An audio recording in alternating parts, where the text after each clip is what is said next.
बाजत रहे डीजे नाचेला लोग घींचे।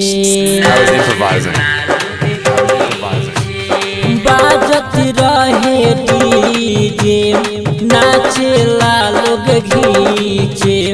दुआरा पर आइल रहे उ नाही लाजा कि माल के बारात लागता यारवा के दांत लागता।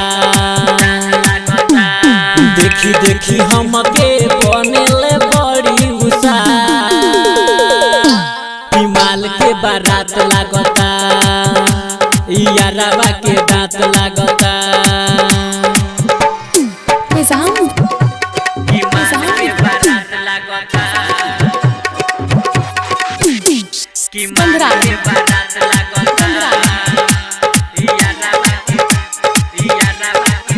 पर जई है मांगे से दूर हो जई है हमारा से दूर हो।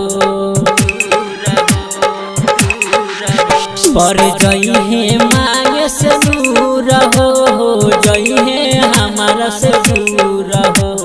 कैसे बताई टेंशन का पार लगता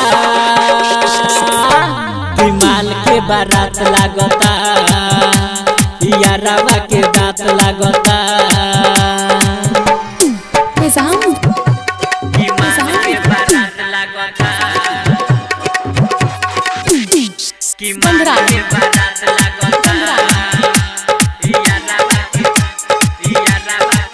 सम्राट सिपाही जाने ना केहू और के बाती माने ना।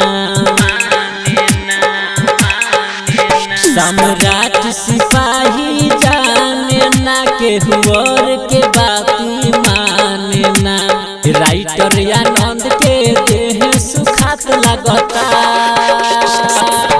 कि माल के बारात लागता यारवा के दांत लागता।